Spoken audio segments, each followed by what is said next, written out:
Vamos a continuar con nuestros estudios acerca de las doctrinas falsas. Y hoy comenzamos con los adventistas del séptimo día o los sabáticos. Los adventistas del séptimo día o los sabáticos. Esta secta, que se llama los adventistas o los sabáticos, se caracterizan principalmente, como la palabra lo dice, por adorar el día sábado. Y si una persona no adora el día sábado, según ellos dicen, tiene uno la marca de la bestia, o posiblemente exista la condenación eterna. Esta secta se caracteriza principalmente por apegarse más a la ley que a la gracia. Vamos a ver en esta mañana, en primer lugar, su historia brevemente. Y el fundador de esta secta fue el señor Guillermo Miller, que nació en 1782 y murió en 1849. Guillermo Miller fusionó o mezcló dos pasajes de la Biblia, Daniel 8:14 y Daniel 9:24, para predecir que la segunda venida de Jesucristo sería el 21 de marzo de 1843 o 44. En 1831, Guillermo Miller lanzó esta teoría convencido de que iba a suceder. Y todos los discípulos que creían en Guillermo Miller dejaron de trabajar, dejaron sus esposas, se despidieron de sus seres queridos y les dijeron, nos vamos el 21 de marzo de 1844.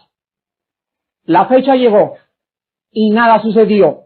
Entonces los jefes de la organización se escondieron avergonzados y Guillermo Miller dijo, nunca me avergonzaré de mis errores. Cuando el señor Miller murió, le sucedió en el lugar la señora Elena G. de White, en lugar de Miller, y esta señora dijo lo siguiente, mi antepasado Guillermo Miller cometió dos errores. El primero fue haber dicho la fecha exacta y el segundo, el lugar donde iba a venir el Señor Jesucristo. Ella estableció que no era el tiempo que Miller había dicho. Y la señora de White volvió a establecer otra fecha de cuando Cristo vendría. Y ella estableció el 22 de octubre de 1844. Aunque la Iglesia Adventista del séptimo día o los sabáticos afirman que la Biblia es la regla que ellos usan para regir su vida cristiana y su conducta, también creen ellos que los escritos de Elena de White fueron inspirados por Dios. Ella escribió algunos libros donde se encuentran sus interpretaciones de la Biblia. Estos libros son El conflicto de los siglos, Profetas y Reyes, El deseo de las edades y Principios fundamentales. Los adventistas del séptimo día o los sabáticos tienen actualmente 44 casas publicadoras sacando literatura en 220 idiomas y sus publicaciones constantemente incluyen artículos de la salud y artículos sobre el hogar. Vamos a ver ahora el peligro de las doctrinas de los adventistas o de los sabáticos. Muchos adventistas que yo particularmente he conocido son personas muy agradables, son personas muy morales, son personas muy sinceras, pero sinceramente equivocados. Yo tengo algunos amigos muy íntimos y muy queridos por mi esposa y por mí que pertenecen a la iglesia sabática. Y creo que este cassette van a ser ellos los primeros que se los vamos a entregar. He hablado bastante con ellos y nunca han querido ellos traer a sus jefes o a sus líderes para tener un debate con nosotros de acuerdo a lo que dice la Biblia y mostrarles los errores tan tremendos que tienen respecto a la ley. En primer lugar, muchas de las doctrinas de los adventistas son ortodoxas o fundamentales, pero tienen otras que desvían al creyente verdadero. Número 2. El sistema legalista que el adventismo del séptimo día o los sabáticos practican desvían la obra expiatoria de Jesucristo para apoyarla en las obras. Vuelvo a repetir, su sistema que tienen de interpretación de la ley desvía la obra expiatoria de Cristo para apoyarla en las obras. En tercer lugar, se apartan de la enseñanza bíblica en las enseñanzas acerca de la muerte y del estado futuro de las almas. Y en cuarto lugar, ellos creen que para poder entrar al reino de Dios se necesita guardar el sábado legalmente. Vamos a comenzar con la primera de las doctrinas de esta secta. Número 1. Los adventistas del séptimo día o los sabáticos enseñan que Cristo entró en el santuario celestial en el año de 1844.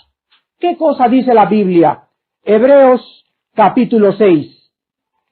Vuelvo a repetir, enseñan que Jesucristo entró en el santuario celestial en 1844 y que ahora está cumpliendo apenas en el cielo la obra expiatoria. O sea, la sangre la entregó en 1844 y ahora en el siglo XX está Jesucristo cumpliendo la obra expiatoria. Dice Hebreos 6, 19 al 20, la cual tenemos como segura y firme ancla del alma y que penetra hasta dentro del velo, donde Jesús entró por nosotros como precursor, hecho sumo sacerdote para siempre, según el orden de Melquisedec.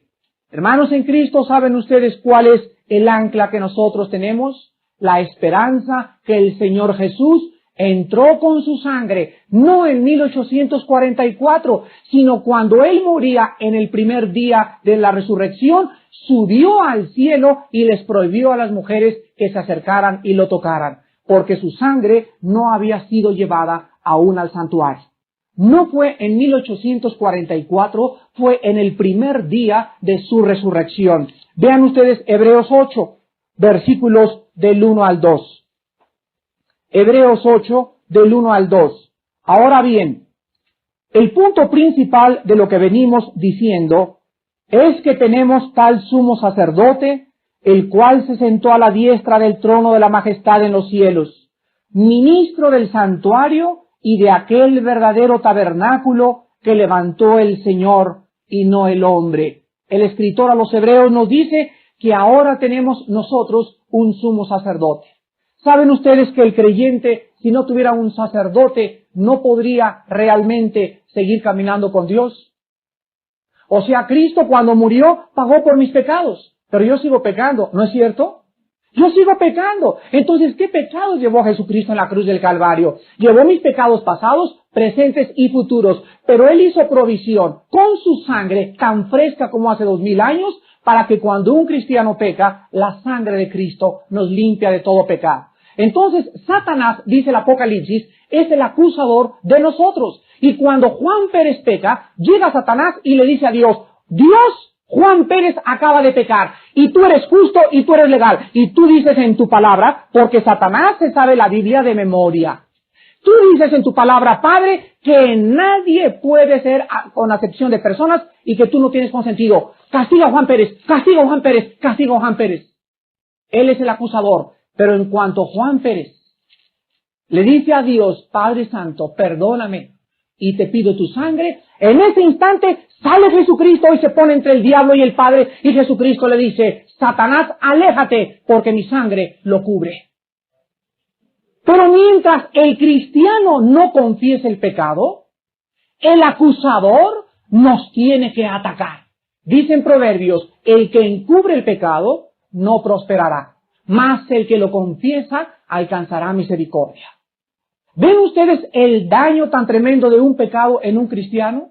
Si tú te lo tragas y no lo sacas y lo apapachas y lo guardas y sigues escondiendo tu pecado, estás abierto al ataque frontal de los poderes del mal.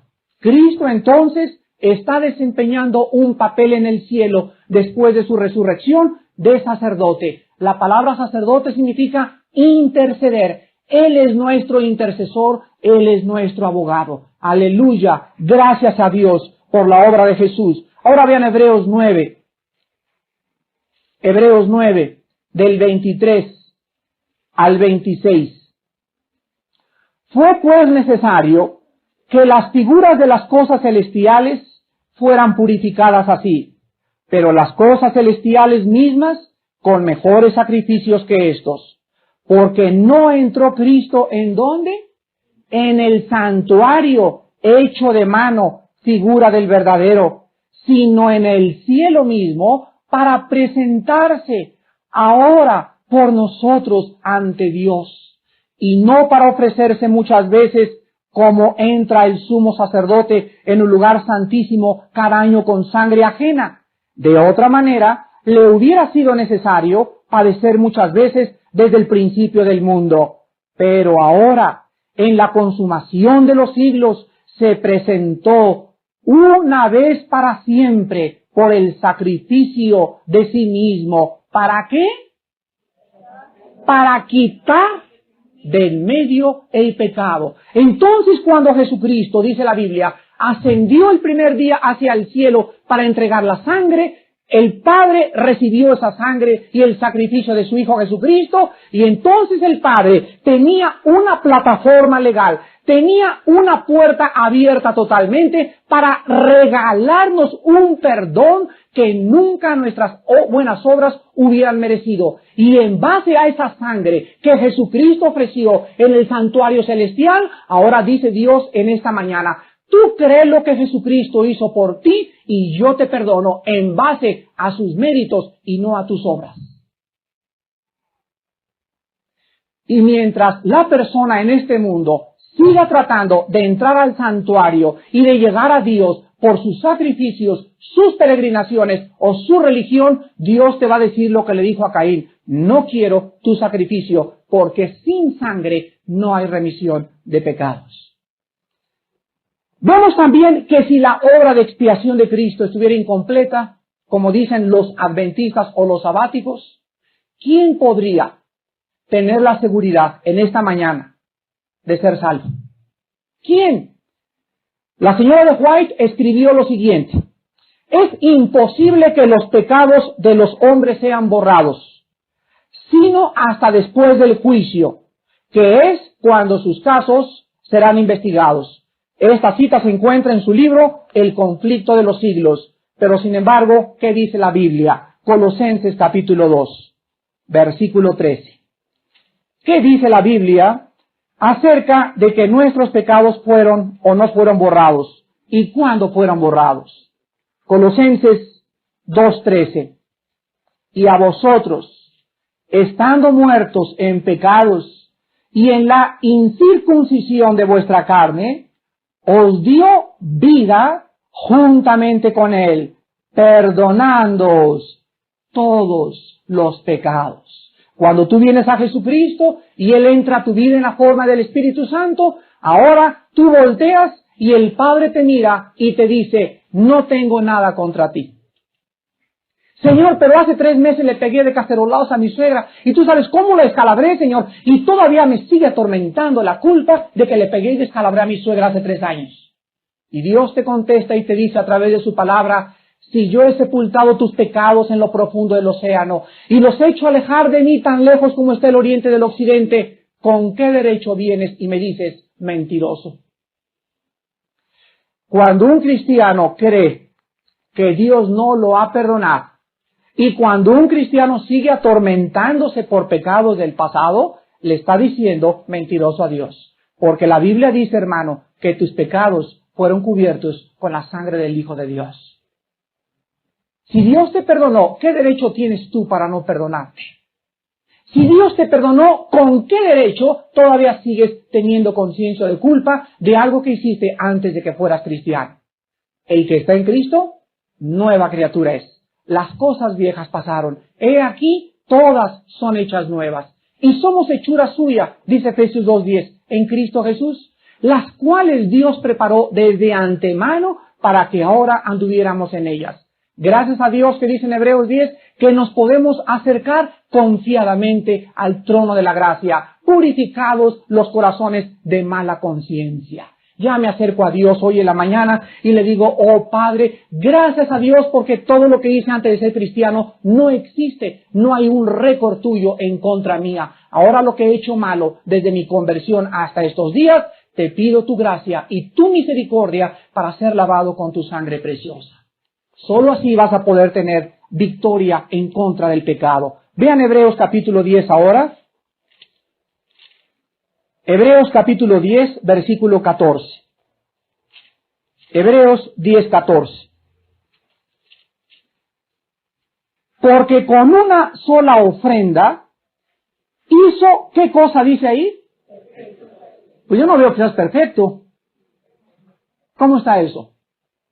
¿Me ven a mí perfecto? ¿Me ven alas? ¿O jamás me han visto gritar o jamás me han visto enojarme? Entonces, ¿por qué dice Dios que ya nos hizo perfectos? ¿Cómo podemos reconciliar eso si en la experiencia no lo somos? Porque posicionalmente, Dios me considera totalmente y absolutamente perfecto. Pero en la experiencia, Él me dice que viva como Él me considera. Les voy a dar un ejemplo.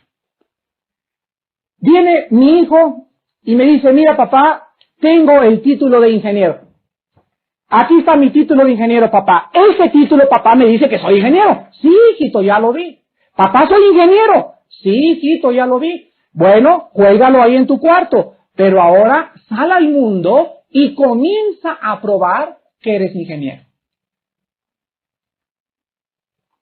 El título te da el conocimiento intelectual que tus maestros dijeron, estás listo para ingeniero. Pero ahora tienes que ir a practicar tu carrera de ingeniería para probar que eres ingeniero. Si tú tienes el título de ingeniero y estás vendiendo camotes ahí en la esquina de la zona rosa, ¿qué voy a decir? Tú me vas a decir, yo soy ingeniero. Bueno, sí eres ingeniero, pero estás haciendo otra cosa de lo que el título te dice. Entonces Dios nos ha dado un título que se llama Hijo e hija del Dios Altísimo, y lo puso en la cruz del Calvario, y ahora nos dice Dios, ahora vayan al mundo y vivan como hijos.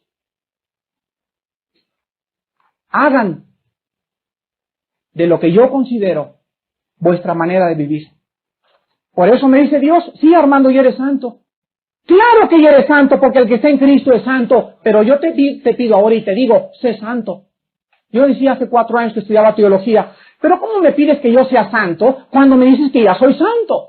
Entonces entendí que soy santo en mi título, pero tengo que demostrar con mi conducta y mi manera de vivir que yo soy santo delante de Dios.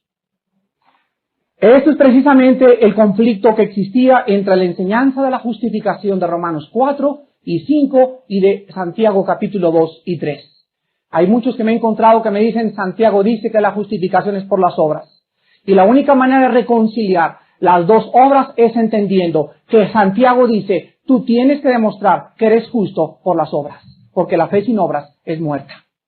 Qué sencilla es la palabra de Dios. Ahora vean ustedes ahí mismo en Hebreos 10, del 18 al 22. Del 18 al 22. Pues donde hay remisión de estos, no hay más ofrenda por el pecado. Ven ustedes cuando ustedes van a misa o cuando íbamos a misa nosotros, la misa es el sacrificio de Jesucristo. O sea, cada vez que se celebra la misa, están sacrificándolo. Y cuando el sacerdote levanta la Eucaristía, él está ofreciendo otra vez el cuerpo de Cristo en propiciación para todos los que se encuentran celebrando la misa. Pero si tú le muestras esto al sacerdote, dice, no hay más ofrenda por el pecado. Ya no hay necesidad de ofrecer a Cristo. No hay necesidad de irme a rodillas a la villa. No hay necesidad de cortarme el pelo y hacer una manda. No hay necesidad de no comer carne en Cuaresma. ¿Por qué? Porque la obra de Jesús está completa. No hay más ofrenda por el pecado. Y dice, así que hermanos, teniendo libertad para entrar en el lugar santísimo por la sangre de Jesucristo, por el camino nuevo y vivo que Él nos abrió a través del velo, esto es de su carne, y teniendo un gran sacerdote sobre la casa de Dios, acerquémonos con corazón sincero, en plena certidumbre de fe, purificados los corazones de mala conciencia y lavados los cuerpos con agua pura. ¿Se acuerdan ustedes que en el lugar santísimo estaba el lugar santísimo y el lugar santo? Y había un velo grueso, pero decía Josefo que cuando el velo del templo se rasgó, cuando Jesús murió, aunque hubieran amarrado una yunta de bueyes de un lado y la otra del otro lado, no hubieran 6 bueyes podido romper el velo. Pero cuando murió Cristo se rasgó sobrenaturalmente de arriba hacia abajo. Pues ese velo, dicen Hebreos, ¿sabe lo que representaba? El cuerpo, la carne de Cristo. Entonces el sacerdote tenía que abrir el velo y entrar al lugar santísimo, pero las personas que estaban afuera no podían ver más que veladamente que el lugar santísimo estaba Dios. Y ahora cuando el velo se quita, vemos que nosotros podemos entrar ya sin ningún sacerdote, sin ningún intercesor, sin ningún santo, sin ninguna virgen, por la sangre del Hijo de Dios. Y entramos, dice la Biblia, como dice aquí en el versículo 22, ¿cómo dice que nos acerquemos? Con corazón sincero, en primer lugar, sin hipocresías. Acércate a Dios sin hipocresía en tu corazón. La palabra sincero en el griego significa sin dobleces. Cuando vienes a Dios hoy en la tarde o hoy en la noche, le dices, Señor, ¿por qué te voy a engañar? Si no te confieso mi pecado, aquí tú lo sabes todo de todas maneras. Tú sabes cómo me gusta esa señora que no es mi esposa. Tú sabes cómo me gusta ese señor, así con el copetón que trae, me gusta, Señor. Me gustan siempre los pájaros locos. Tú sabes, Señor, cómo me gusta esa muchacha. Y no es mi novia, y yo tengo novia. Señor, tú sabes que en mi trabajo estoy robando. Tienes que ser sincero con Dios. Tienes que decírselo. Oh Dios, sí, tengo un pecado y solo tú me puedes ayudar. Padre, ayúdame, ayúdame. Tienes que ser sincero para acercarte a Dios. Es la primera condición. En segundo lugar, dice la Biblia, en plena certidumbre de fe. O sea, tienes que tener la seguridad que cuando tú vienes a Dios, cuando oras hoy en la mañana y en la noche, tú tienes que tener la certeza que Él te está oyendo. Si no tienes la seguridad y te levantas con afligido y jalándote los dedos y con el patatús todavía, ¿y qué hago, y qué hago, y qué hago? ¿En dónde está vuestra fe? ¿En dónde está vuestra fe? Te quitan tu casa y comienzas, me vuelvo loco, me vuelvo loco, ¡ay! Y comienzas a gritar por todos lados. La gente que va a decir, Juana la loca. La gente no va a decir, he ahí una mujer que en medio de la tormenta tiene confianza como un ancla que no se mueve, porque tiene el ancla de la esperanza que el Señor nunca la puede dejar. No podemos acercarnos a Dios sin ser sinceros y en plena certidumbre de fe. Y en tercer lugar dice, purificados los corazones de mala conciencia. No vengas y te acerques a Dios teniendo algo contra tu hermano. No te acerques a Dios teniendo algo contra tu hermano. Primero ve y amístate con tu hermano y pídele perdón a tu hermano y después vienes y me dejas tu ofrenda. Con mala conciencia, Dios te dice, no entras a mi presencia porque soy un Dios santo. Y en cuarto lugar dice la Biblia que debemos acercarnos lavados los cuerpos con agua pura. ¿Cuál es el agua pura? La palabra. Cada vez que en la mañana yo vengo y leo la palabra, me dice Cristo, mira Armando, quiero que entiendas, por favor, métetelo en tu cabecita. Mis palabras son espíritu y son vida. Y cuando tú en la mañana, a las 4 o 5 de la mañana, te levantas y abres mi palabra, hay un poder invisible. No lo puedes ver con tus ojos, pero sale este poder cada vez que tú la lees. Estas palabras entran a tu espíritu y te comienzan a limpiar sin que tú lo sepas y comienzan a darte más y más y más de mi esencia y de mi sabiduría, de mi fuerza y mi conocimiento. Los que conocen a Dios se esforzarán y actuarán. Los que no lo conocen no pueden esforzarse ni pueden actuar. Tienen que ser siempre cristianos apáticos, cristianos mundanos, cristianos convenencieros, cristianos con un pie en el mundo y con un pie en la Biblia. Y Dios dice, no puedes. No puedes servir a Dios y a las riquezas. No puedes servir a tus amistades y a Jesucristo. No puedes servir a tu amigo incrédulo, a tu novia incrédula y venir y traerme tu ofrenda. Tienes que acercarte limpio tu corazón con mi santa palabra. Es clara entonces la enseñanza. Ven ahora 1 de Juan. Ahora el cristiano puede acercarse a Dios. La obra de Cristo es completa y perfecta. Ha sido consumada.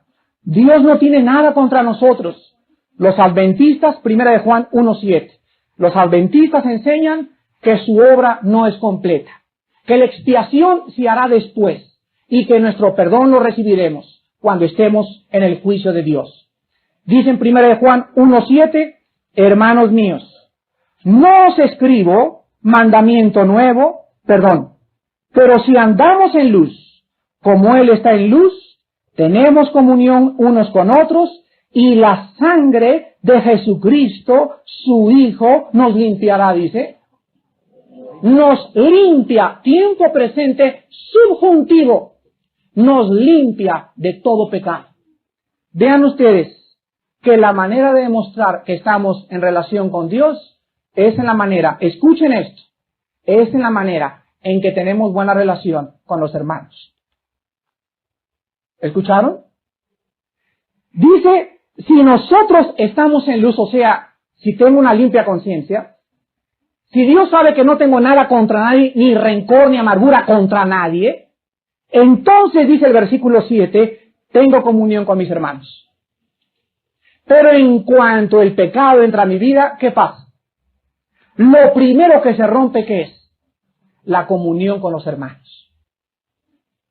Entonces los hermanos no tienen la culpa. La tiene la persona con su relación vertical con Dios.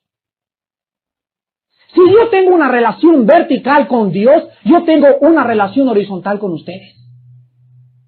Y si yo no tengo una relación horizontal con ustedes, y estoy peleándome con ustedes, y tenemos amarguras y rencores entre nosotros, nuestra relación con Dios es equivocada. Pero si yo tengo una relación correcta con Dios, su sangre me limpia de todo pecado. ¿Ven cómo la sangre solamente es útil con una limpia conciencia? No vengas a Cristo en la noche y le digas, Señor, lávame con tu sangre cuando tienes algo contra una hermana. Porque si tú estás en luz, la sangre de Cristo es efectiva. Fíjate en esto. Pero si tú no estás en luz con un hermano, la sangre de Cristo no es efectiva. Solamente es efectiva cuando hay arrepentimiento verdadero. Y en último lugar, vean ustedes Romanos 8:1. La Biblia está llena de pasajes donde se nos muestra la obra consumada de Cristo y el perdón actual que todo hijo de Dios recibe. Romanos 8:1. Ahora pues, ninguna condenación, la palabra condenación en el griego es juicio. Ningún juicio hay para los que están en Cristo Jesús, los que no andan conforme a la carne, sino conforme al Espíritu. Otra vez, cuando volteo los ojos al cielo, me dice, Dios, no tengo nada contra ti.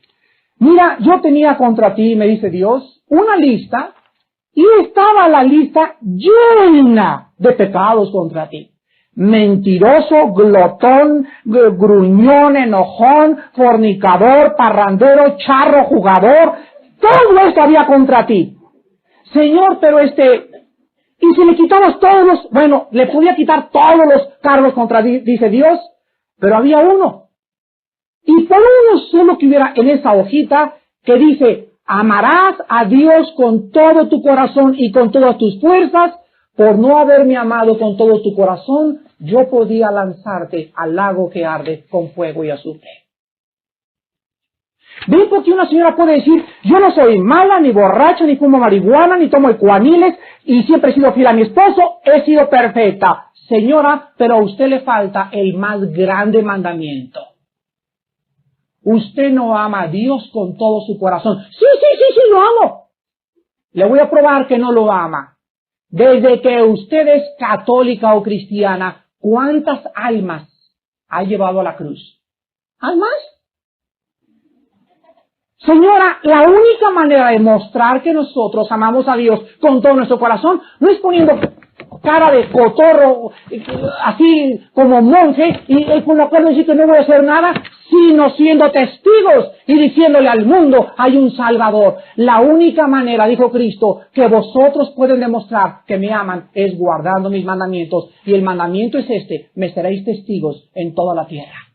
Señora, usted está condenada por no amar a Dios con todo su corazón. ¿Sabe lo que hizo Dios, querida señora? Agarró esta lista de cargos y ¿sabe lo que hizo? En la cruz del Calvario la clavó. Y ahí estaba clavada, dicen Colosenses, el acta de decretos que nos era contraria. Y Cristo la clavó y ahora me dice, Dios, no tengo nada contra ti. Solamente tienes que recibir y creer lo que yo he hecho en esa cruz por ti. Ninguna condenación, dice la palabra de Dios. No hay ningún juicio ya. ¿Por qué? Porque el juicio lo llevó el Señor por mí y por ti en la cruz. ¿Por qué no le aceptas esta mañana y le invitas en tu corazón? En segundo lugar, los adventistas enseñan en segundo lugar que las almas de los justos duermen hasta el día de la resurrección y el juicio final en un estado de silencio, inactividad y entera inconsciencia. ¿A quién se parece esta enseñanza? A la de los testigos de Jehová. Los testigos de Jehová también profesan que cuando tú mueres, Filipenses 1, del 23 al 24, dice Pablo, porque de ambas cosas estoy puesto en estrecho, teniendo deseo de partir y estar con Cristo, teniendo deseo de partir y estar con Cristo, lo cual es muchísimo mejor, para quedar en la carne es más necesario por causa de vosotros. Versículo 21, porque para mí el vivir es Cristo y el morir es ganancia. Hace poco, una señora se acercó y me dijo, Armando, más bien el esposo me había contado el caso de esta señora. Esto sucedió en Acapulco cuando estábamos con el doctor Billy Graham, Alejandro y yo. Hay una reunión que nos invitó en su hotel. Y me dice la señora, mira Armando, hace 5 años, mi hijita de 6 años de edad, mi esposo en el garage se echó en reversa y la mató. Los dos eran cristianos y durante 5 años el esposo me dijo antes de hablar con esta señora, mi esposa ha vivido amargada en contra de Dios, diciéndole que si Él era poderoso y Él es bueno y amor, ¿por qué permitió que muriera tan trágicamente su niña? Yo le contesté y le dije, señora, ¿se imagina usted a Dios en el cielo sentado en el trono y que llegue un ángel corriendo y le diga, Señor, Señor, Señor, ¿qué pasa? ¿Qué pasa? Contesta Dios. ¿Qué crees? Mataron a una niña. Y que Dios conteste, ¿y por qué no me avisaron antes? ¿Se imaginan que algo pueda tomar de sorpresa a Dios? Dice el Salmo 139, aún mis pensamientos los conoce todos, aún no he hablado, he aquí toda mi palabra la conoce. Entonces, partiendo de esta premisa que Dios está al control de todas las cosas, le dije, señora, quiero que comprenda lo siguiente. El que su hija de 6 años haya muerto, aplastada contra la puerta de su garage por su esposo, es la bendición más grande que Dios le dio a esa niña. Número 1, señora, la niña no sufrió ni 2 segundos, fue un impacto inmediatamente.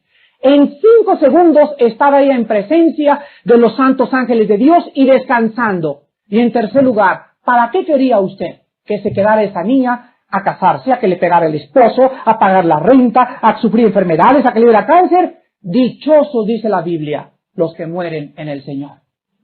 Entonces la señora se volteó y me dice, nunca lo había visto desde ese punto de vista. Y le dije, es que mis caminos no son vuestros caminos, dice el Señor. Y señora, si usted no se mete a la Biblia y comienza a conocer que para nosotros es muchísimo mejor morir, veremos la muerte desde otra perspectiva. Hace poco murieron, hace 4 semanas, 3 jóvenes que enseñaban en todas las iglesias aquí en México un curso sobre el rock. 3 jóvenes entregados a Cristo en la carretera a Toluca hace 3 semanas, aplastados en un Volkswagen contra un camión. Muerte instantánea. Uno sobrevivió 3 o 4 días. Y los hermanos, ¿qué pasará? Señor, si eran buenos cristianos. Es que ustedes no entienden que es muchísimo mejor que el Señor se los haya llevado. Miren, hermanos, os digo con todo mi corazón, yo le pido a Dios todos los días, oh Dios, si no es por mi esposa y mis hijos, mi alma anhela estar contigo. anhelo en mi alma el día que Él me diga, ven a casa. Vean 2 Corintios capítulo 5. 2 Corintios capítulo 5, los primeros versículos. Qué clara la enseñanza acerca de que no hay tal cosa como un estado de purgatorio. No hay tal cosa como un estado de inconsciencia cuando te mueres. Es la presencia inmediata de Dios. Dice en 2 Corintios 5, porque sabemos, es la palabra eginosco, que significa sé absoluto o conocimiento total y absoluto. Dice Pablo, lo sé, no hay duda, no hay vuelta de hoja. ¿Qué cosa? Que si nuestra morada terrestre, este tabernáculo se deshiciere, ¿cómo le llama al cuerpo? Morada y tabernáculo. Si este tabernáculo lo aplastara un camión, o me arrancan los huesos, o me queman vivo, etcétera, etcétera, no importa lo que le hagan, tenemos de Dios un edificio, una casa no hecha de manos, eterna en los cielos. ¿Ustedes creen que se refiere a una casa literal? Se refiere a un cuerpo nuevo. Un cuerpo que no lo produjo un esperma de un hombre, ni lo ovuló una mujer en la matriz. Es un cuerpo hecho por Dios. Y si se imaginan ustedes lo que hizo aquí nuestra madre y nuestro padre con este cuerpo que no me canso de maravillarme, no qué bonito soy, sino qué perfecto es mi organismo, cuánto más no me maravillaré con el cuerpo nuevo que me entregue Dios. Y dice más adelante, y por esto también gemimos, deseando ser revestidos de aquella nuestra habitación celestial. ¿Has gemido alguna vez? ¿Sabes cuándo has gemido? No cuando has querido morir, sino cuando estás tan cansado y tan cansada de tus problemas que te pones el cojín en la cabeza el lunes a las 8 de la mañana y dices, otra vez el trabajo. Oh Dios, cómo quisiera estar contigo. Hay días, ahora que venía la Semana Santa, todos los capitalinos han estado viendo las noticias que 3 millones ya salieron de aquí de México. Van a estar ahí el domingo de resurrección, a las 6 de la mañana con su Coca-Cola, y la puesto solo en Acapulco, rascando así la pancita, sabroso, y de repente llegan a las 6 de la tarde, y se mete el sol, y las 7 y las 8, y le dice la señora, Chenchito, tenemos que irnos preparando para regresar otra vez a la ciudad. ¿Cómo quisieran esas personas ahí en pie de la cuesta no regresar a la capital? ¿No es verdad? Gemimos dentro de nosotros ya irnos. Queremos ya descansar. Ay Dios, otra vez trabajar, otra vez ganar dinero con los cabezones de los hermanos. Pero cada día que yo me levanto, ¿saben ustedes lo que me anima? Que puede ser esta próxima hora o minutos, la hora que Él me llame. Entonces me levanto con bríos, fortalecido en la oración y en la palabra, y digo, Dios, me esperan en este día tribulaciones, me esperan chismes, me esperan calumnias, me esperan esto, me esperan aquello, pero en medio de este valle de sombra de muerte, no tendré miedo, porque tú estarás conmigo. Yo no comprendo, hermanos, cómo ustedes pueden vivir la vida cristiana sin Cristo. No lo entiendo de veras. No entiendo cómo un joven o un matrimonio pueda pasar un día sin tener devocionales, llorar con su esposa y leer la Escritura. No lo entiendo. La vida es bien difícil para enfrentarla en el poder de la carne. Ojalá que tú descubrieras en esta mañana el poder de la cruz. Vean ustedes también aquí en 2 Corintios donde estamos leyendo que dice gemimos deseando ser, ¿qué cosa? La palabra revestidos tiene 2 prefijos, revolver, vestirse, o sea, volver a vestirse. Deseamos volver a vestirnos. ¿Han oído ustedes esas experiencias de los desdoblamientos espirituales? Sí. Principalmente en los libros de Lobsang Rampa y El Tercer Ojo. Mi esposa, particularmente, cuando le dio peritonitis y la desahuciaron aquí, perdimos nuestro hijo y todo, estaba en el hospital aquí en la colonia Roma, y ella dice, esto no fue del diablo ni de nada, ella estaba en el quirófano, haciéndole una transfusión de sangre, el doctor no la podía ni operar porque no tenía ni sangre para poder operarlo, no iba a resistir la operación. Entonces llegamos a Acapulco en un avión, mi mamá nos mandó patrullas, nos trajeron en helicóptero, aterrizó en el hospital, un escándalo tremendo, y dijo el doctor, no la puedo operar, necesita una transfusión primero. Pues ahí viene la transfusión. En el periodo que le metían la transfusión a mi esposa, ella nos dice que ella sintió y se vio en el quirófano. Estaba así elevada y estaba viendo su cuerpo en la plancha y estaba viendo todo lo que los doctores decían, y cuando ella regresó sintió un escalofrío tremendo y ella deseaba en su estado inconsciente estar mejor afuera que dentro del cuerpo. Esto no es un fraude, esto no es algo que lo usan rampa, esto es algo genuino. Pero cuando un individuo quiere propiciar estos desdoblamientos, se enfrenta a que en el mundo espiritual hay demonios. Y si tú quieres practicar eso, vas a ser engañado y posiblemente no regresa a tu cuerpo y te acabes en un lugar bien oscuro. Cuando alguien lo sufre por inconsciencia o involuntariamente, es algo que Dios en su misericordia permite solamente para clínicamente demostrar, como en el mensaje que di después de la muerte, clínicamente que existe algo después de la vida. Y que algo aquí adentro del espíritu y el alma es algo real y verdadero y algún día tiene que partir para estar con Dios o quemarme en toda la eternidad. Dice la Biblia, decíamos ser revestidos de aquella nuestra habitación celestial. Escuchen esto, pues así seremos hallados vestidos y no desnudos. Ahorita dice la Biblia que nos sentimos desnudos, ¿no es cierto? Yo no me siento vestido, me siento desnudo. Tengo frío, a veces tengo enfermedad, cáncer, ya me voy a morir, otra vez este cuerpo se deshace, mis células se desintegran. Me siento que no es mi cuerpo, porque este cuerpo no nos fue entregado para que viviéramos en él eternamente. ¿Hay cuerpos celestiales? ¿Hay un cuerpo de un pescado para que viva debajo del agua? ¿Los pájaros tienen otro cuerpo para que vivan en el aire? Yo tengo este cuerpo para adaptarme al planeta en que estoy viviendo. Pero allá ya no tendré sangre, ya me meterá un alfiler y no me va a sacar sangre, voy a agarrar una rosa, no tendré espinas, será una habitación perfecta y maravillosa. Y entonces sí me sentiré y diré, ah, Señor, despertaré a tu semejanza cuando esté delante de ti. Ahora no se sabe lo que hemos de ser, pero cuando Él venga, seremos como Él es. Y hasta ese día, mis hermanos, habrá lágrimas, sangre, sudor y violencia en el reino de Dios aquí abajo en la tierra. Pero mientras llegue ese día, peleemos la buena batalla de la fe. Y acaba Pablo diciendo, porque asimismo los que estamos en este tabernáculo gemimos con angustia, porque no quisiéramos ser desnudados, sino revestidos para que lo mortal sea absorbido por la vida. ¿Saben lo que dice Pablo? No quisiera yo ser de la generación que va a morir. No quisiera, dice Pablo, ser desnudado. O sea, de repente que la muerte nos quite este cuerpo. Es lo que es la muerte, quitarte el vestido. Se te quita este cuerpo y se te entrega otro.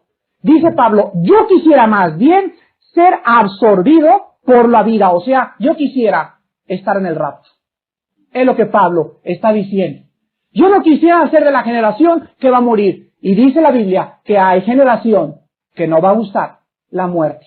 O sea, muchos de los que estamos acá no vamos a morir, vamos a ser arrebatados en un segundo a la última trompeta y seremos como Él es.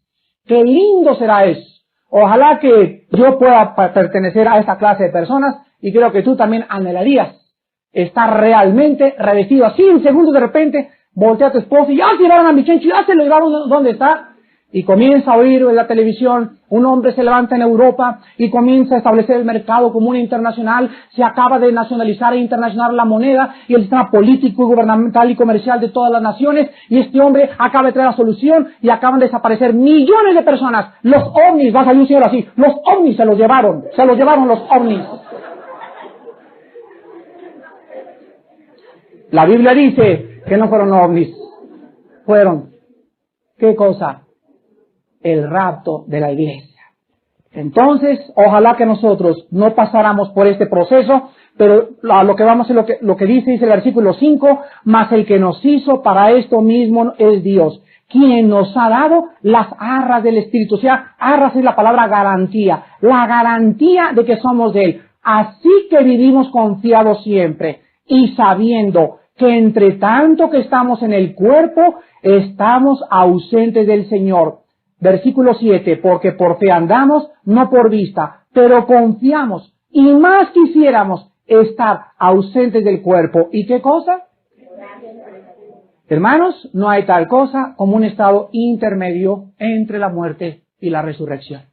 Dice la Biblia, ausentes del cuerpo, presentes en el Señor. Dice Pablo, ¿qué más quisiera dejar este cuerpo y estar con Él? En la historia de Lucas, capítulo 16, Jesucristo nos habla que las almas en el Hades no estaban dormidas, no estaban inconscientes, no estaban silenciosas, gritaban de angustia, querían que les mojaran la lengua con un poco de agua, tenían sed, tenían memoria, tenían conciencia. Esta es una enseñanza antibíblica. Y en último lugar, también encontramos que las palabras de Cristo al ladrón al arrepentido fueron, hoy estarás conmigo en el paraíso. No le dijo Cristo al ladrón, ¿sabes qué? Nos vemos dentro de unos 30 años. Te voy a mandar a descansar por un ratito, te voy a mandar tu petate para que te acuestes y nos vemos y te despierto en 20 años. Le dijo, hoy estás conmigo en el paraíso. En el monte de la transfiguración se apareció Moisés y Elías. En el capítulo 17 de San Mateo. ¿Y no estaban dormidos? Apareció Elías y estaba así. Elías apareció con Moisés junto con el Señor Jesucristo y estaban vivitos y coleando los dos. No había que estaban dormidos o inconscientes, estaban perfectamente conscientes y se oye la voz que dice, he aquí mi hijo amado, en él tengo la complacencia. ¿Por qué se aparecía Moisés y Elías? Para que Dios quería demostrar a todos los judíos que la ley representada por Moisés y los profetas por Elías habían sido abolidos. Ahora la última palabra era Jesucristo, el Hijo de Dios. Y encontramos también en Apocalipsis 6, del 9 al 11, las almas de los mártires que estaban en el cielo clamándole a Dios, pidiéndole que se apurara para que pudieran descansar. Y se les dijo que descansaran un poco de tiempo hasta que se completara el número de los consiervos. Hermanos, las enseñanzas sabáticas, como la mayoría de todas las enseñanzas de todas las sectas, caen en el error por también tomar como inspirada la voz de su profeta y la palabra de Dios. Y dice la Biblia sola, la sola gracia.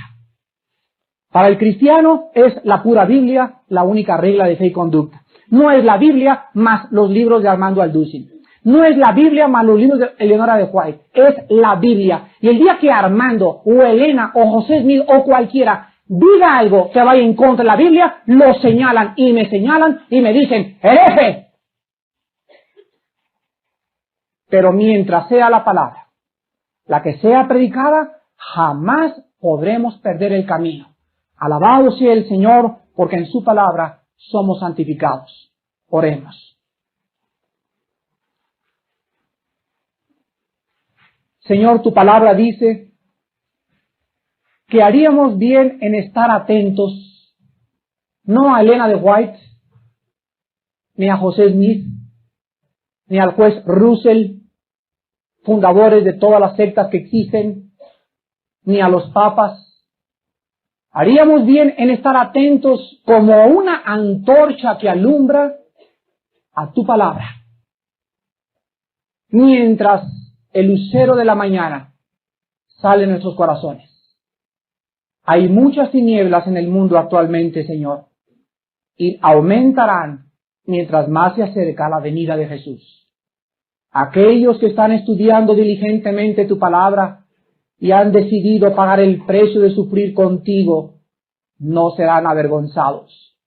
Pero muchos de los escogidos caerán en el engaño por su negligencia y su apatía de no estudiar tu palabra con todo su corazón. Enséñanos, Padre, a no amar las cosas de esta vida y a comprender que el día de nuestra redención se acerca. A entender que Cristo es el Salvador único y absoluto y que su sangre en esa cruz, su muerte en esa cruz, fue suficiente para que tú nos regalaras una salvación que jamás hubiéramos podido obtener por nuestras buenas obras. Así, con sus rostros inclinados, hay muchas personas en esta mañana que entraron a esta conferencia creyendo sinceramente que eran buenas personas, creyendo que por ser católicos o protestantes, o evangélicos, o adventistas, o mormones, o la religión que tengas, podrías entrar al reino de Dios. La Biblia dice, y en ningún otro hay salvación, porque no hay otro nombre bajo el cielo dado a los hombres en que podamos ser salvos más que en el nombre de Jesucristo. No es en la religión católica, no es con los mormones, no es con los adventistas, es en la persona de Jesucristo, el Hijo de Dios. Y tú puedes ser en esta mañana religioso sin ser cristiano. Tú necesitas nacer de nuevo, convertirte, entregarle tu vida a Jesucristo y recibir el perdón que hay en su nombre, perdón de pecados, para que seas santificado en su gracia y dirigido y protegido por el Espíritu de Dios. ¿Qué necesito hacer? Me preguntarás. Necesitas hacer 3 cosas. Arrepiéntete de tus pecados en primer lugar. Arrepiéntete y reconoce que estás mal, que no adoras a Dios con toda tu alma, que tus pecados te pueden condenar y que si tú murieras en este instante, vivirías eternamente separado de Dios. Arrepiéntete y abandona tus pecados. En segundo lugar, cree en Jesucristo como el Mesías, el Hijo de Dios, que se entregó por ti y que con su sangre en la cruz, Él puede en esta mañana regalarte un perdón que ni por guardar el sábado, ni por la cuaresma, ni por las dádivas podrías entrar, pero por su sangre preciosa Dios te acepta. Y en tercer lugar, ábrele tu corazón. Dile, Señor, no puedo seguir contra ti.